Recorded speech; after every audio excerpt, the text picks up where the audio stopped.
Hi guys, welcome back to another episode of Shavecation dito sa Shaving with Francis. Nandito kami ngayon sa Duca Bay, sa Medina, Misamis Oriental. It's about 90 to 100 kilometers away from Cagayan de Oro City. At dito na kami mag-suspend ng All Souls Day and All Saints Day. Ngayon, pakita ko na sa inyo kung ano yung mga dala nating shaving accessories for our razor. Gagamitin ko ngayon is the Feather Professional from 1971. Yan. Tapos yung blade na gagamitin ko dito is the Feather Professional Light Blade. Yun yung green na pinaka-light nila na blade. Same length pero just a little shorter, no? So yung blade reveal niya mas konti compared to other blades. Actually, yan, medyo mahirap siya makita kasi very maliit lang yung makikita mong blade na nakalabas. Okay, so and then our shaving cream paubos na, pero hindi pa rin maubos-ubos yung ating West Indies lime from Crabtree and Evelyn. And then for our shaving brush, ang ating 24mm Yachi Sagrada Familia with a tuxedo knot, synthetic. Okay, and then aftershave, Lucido by Mandom. And then, wala akong dalang balm, but for my moisturizer, another one from Lucido Skin Cream. Okay, so just so you know guys, I only use balm to soothe, pero for moisturization, I use a moisturizer. Okay, so let's start. Let's wet the face.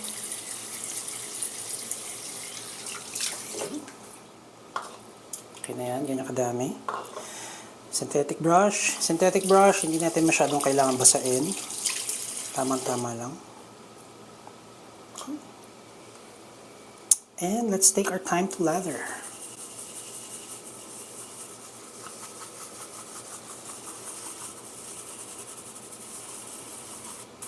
A little bit more water.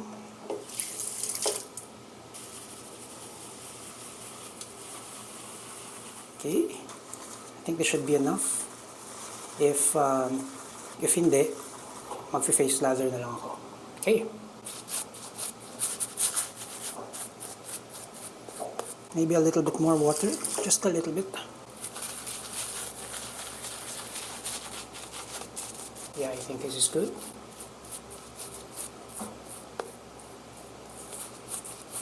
Okay, by the way, dapat mag-no shave November ako. Na mustache lang. Pero may special day yung wife ko this November. And sabi niya, please, ayaw daw niya na meron akong mustache. So, nope, I'm gonna shave it all off. She has a special day and gusto niya yung pictures niya. I look clean. So, it's okay. It's just a small request.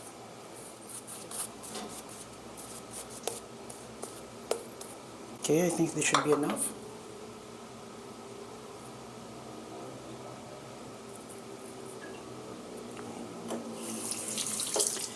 Okay guys, just a light touch. I'll start with the left.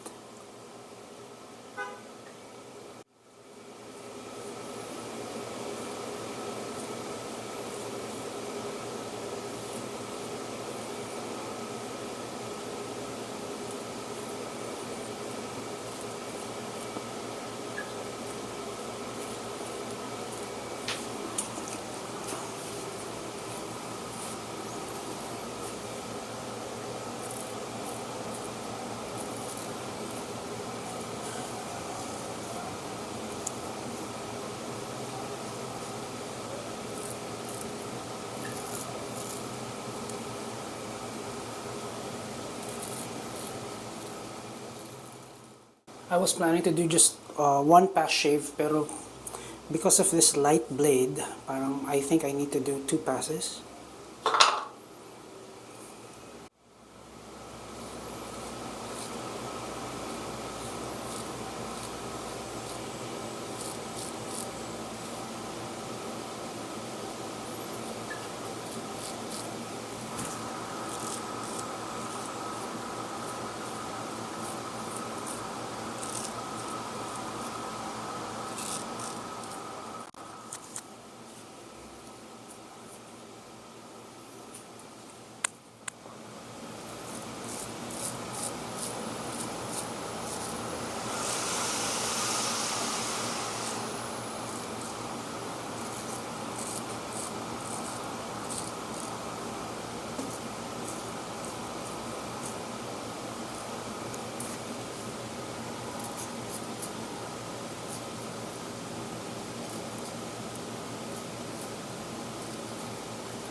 Okay, good.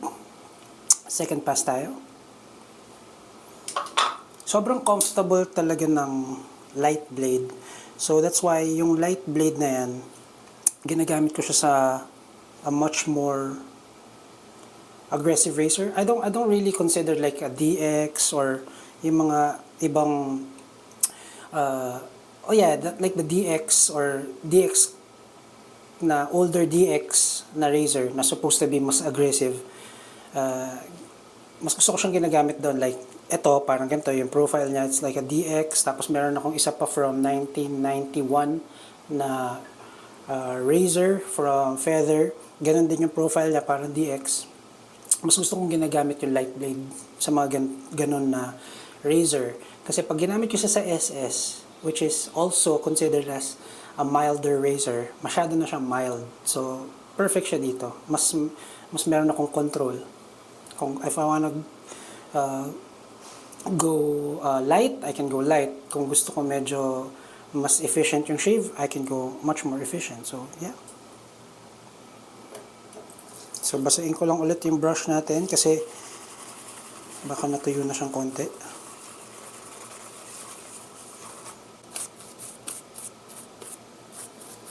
Itong Sagrada Familia 28mm by Yachi. Sobrang okay siya na brush, guys. If you're considering buying your first brush, check nyo lang sa AliExpress or Lazada, meron yan. Just type in Yachi Sagrada Familia. Alam ko it comes with different knots. Ito kasi, di ba, tuxedo. Ito yung available at that time, bumili ako.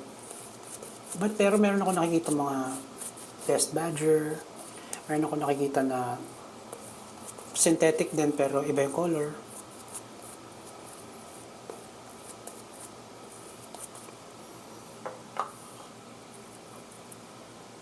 Okay, second pass.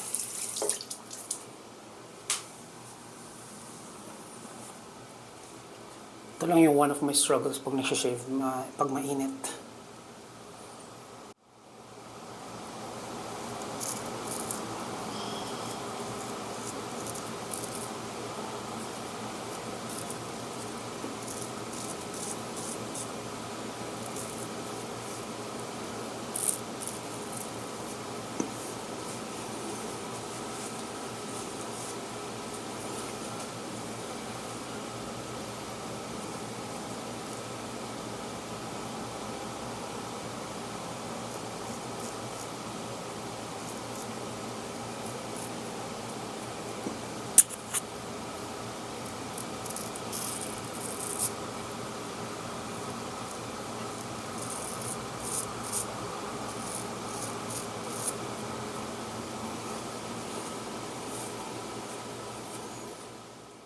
Right side, left hand.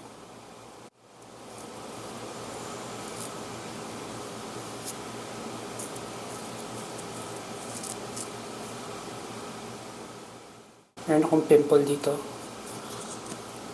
na pagaling na, pero iniiwasan ko pa rin kasi baka mag-bleed.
Kaya yung red na yan guys, sa allergy yata yan eh. Kanina pa yan, before the shave.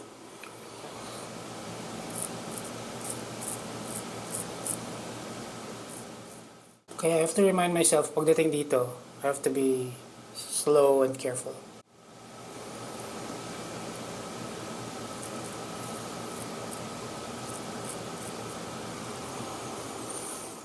Kasi hindi naman siya as flat as the rest of the face.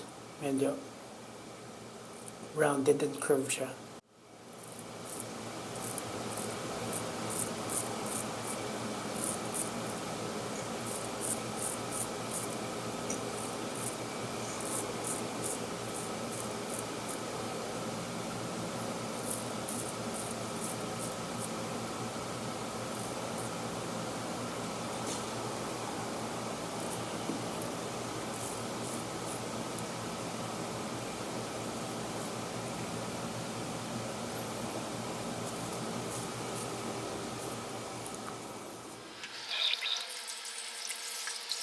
Okay, one more pass for touch-up.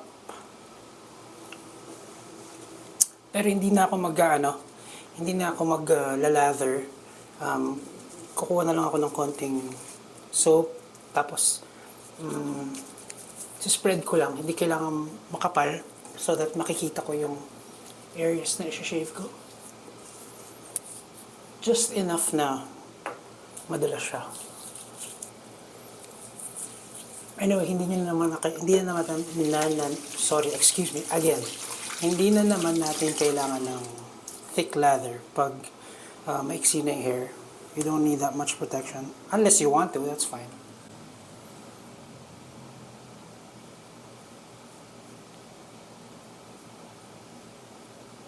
Konting tao lang yung nakikita kong kaya mag-against the grain dito sa mustache area.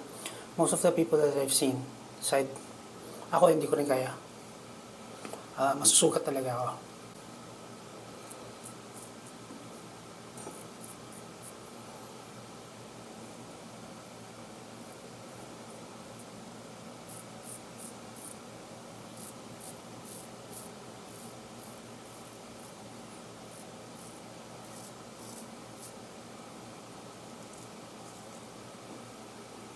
By the way, kung hindi nyo alam, beach area to eh. Yung anak ko, maaga pa lang, ayaw daw niya mag-breakfast. Sabi ng wife ko, gusto na rin daw niya mag-swim. So kaya ngayon lang sila nagbe-breakfast. Kasi pag gising pa lang, swim daw.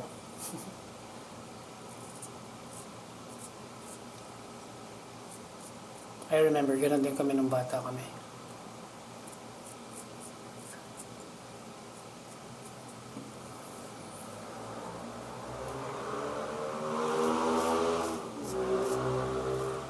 Tapos itong bathroom na to, ano na yan eh, road na yan. So, kaya baka naririnig nyo yung noise ng mga sasakyan.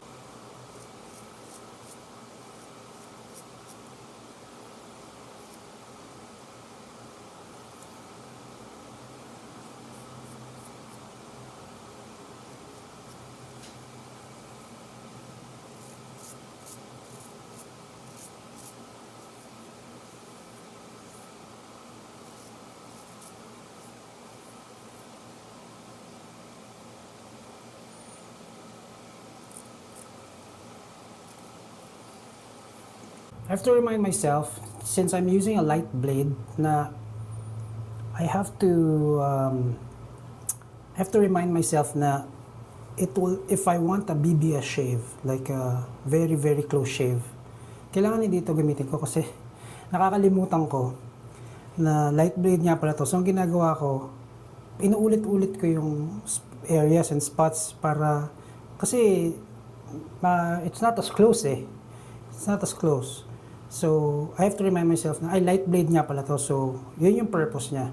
So, basically, what I'm trying to say is, if you're using a light blade, don't expect to have a very close shave. Okay? Ang light blade is used for a comfortable shave. So, yun naman nakakalimutan ko. Kaya kanina pa ako shave ng shave.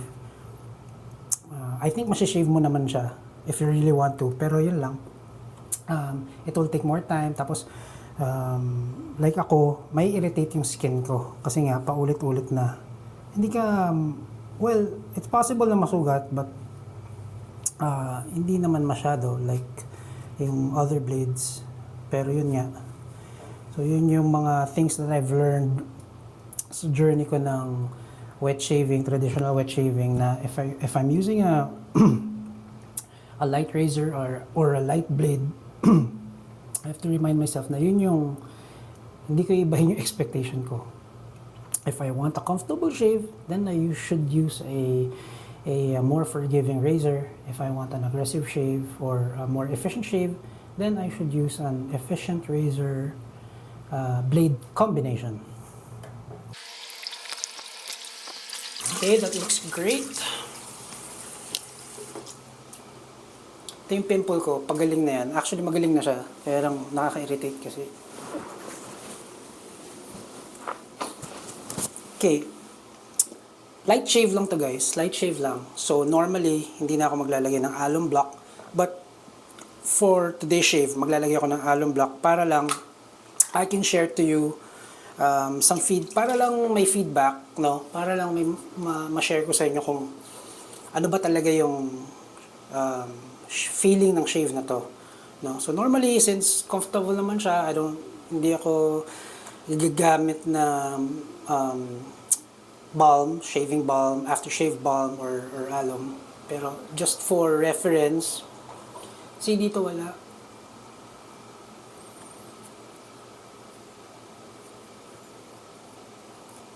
May konting tingling sensation. Konti lang. But not so much.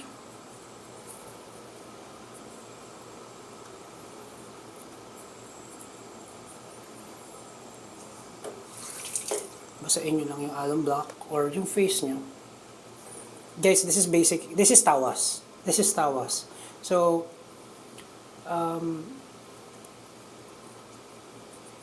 normally, gumagamit talaga. Ang binibili ko dati talaga yung marketed for shaving. Pero dito sa Pilipinas, since tawas or alum ginagamit for deodorant, bumili ako ng deodorant. Pero you have to buy the pure and unscented para pure lang siya, pure alum. Okay, kasi ang purpose niyan is to close, kung meron kang cuts, close the cuts, tsaka syempre as an antiseptic. Okay? Okay, enough na. So, guys, walang hapde, may konting tingling sensation lang, pero konting-konti lang, tapos nawawala rin siya kagad.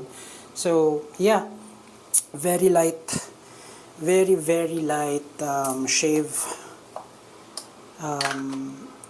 Also, the reason why I wanted a comfortable and light shave, aside sa okay siya kasi comfortable. Gusto ko pa sana mag-shave. No, hindi ko dito sa trip na to, gusto ko sanang gumawa ulit ng vacay shave kasi mayroon pa akong isang dinalang razor na gusto kong ipakita sa vacay shave natin. Pero we'll see, depende kung gaano ka busy. Syempre, wala kaming yaya, hands-on kaming parents, and I have to do a little bit of work. So, depende kung gaano ako ka-busy, no? So, hopefully, makagawa ulit ako ng video after this. Yeah. So, I think that's enough for the alum. Pwede ko na siyang i-rinse. I can hear my daughter and my wife outside. So, tama-tama lang kasi feeling ko gagamit din sila ng bathroom. Hindi kagaya sa bahay kasi we have our own bathroom, so hindi ako ganun ka-pressured. Unless I need to take care of my baby. Okay, so yung alum block again, it's just to close any small cuts or medium cuts. And then, aftershave, at saka antiseptic din yung alum. Pero itong aftershave, this is what you leave onto your face. Again, antiseptic siya. Kasi parang first aid, kumbaga parang first aid yung alum. Tapos ito na yung ilalagay mo for the whole day. Okay, ang maganda dito guys kay Lucido, meron yata net sa Watsons. Nabili ko to online sa Lazada. Locally lang. Pero I think this is still made in Japan, but available here sa Philippines. Ang maganda dito kay Lucido guys, I think unscented siya eh. So wala siyang, hindi siya parang perfume. Tapos malakas yung menthol niya. So it's very mentholated. Malamig na malamig siya mukha. Perfect for the Philippine weather. No? So, yan lang. Ipadry ko lang tong aftershave natin.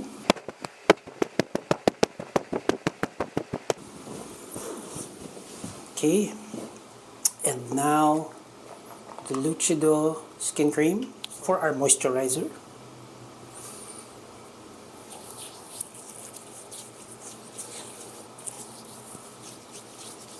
Okay guys, alam mo, kanya-kanya naman, di ba? Yung iba, ini-interchange nila. Yung iba, hindi sila gagamit ng shaving splash. They rather use a shaving balm. In my opinion, those are different things. But of course, if you don't want to use a splash, it's fine. But personally, hindi yun interchangeable. Kasi after splash, post shave or after shave splash is used for antiseptic as an antiseptic. Yung balm is for soothing. Yung balm, yes, it has some moisturizing properties, pero if I want to moisturize my face, I rather use a moisturizer or facial lotion. So yun yung understanding ko, pero of course depende sa inyo yan kung anong gusto nyo gamitin. Yung iba, they like using balm most of the time. Ako naman, depende. If I have some irritation, then I use a balm. Kung wala, just aftershave and moisturizer. But definitely, for me, aftershave, I really put moisturizer. Kasi aftershave, meron siyang alcohol. It dries your skin. But then again, I want that antiseptic properties. So after that, lagyan nyo lang siya ng moisturizer. So that's just my style. Okay, kung iba yung style nyo, I totally respect that. It's up to you. Okay, so that's it for our Shavecation Shave. Hopefully, makagawa na naman ako ng another video for this particular trip. And that's it for now. See you again next time. Goodbye.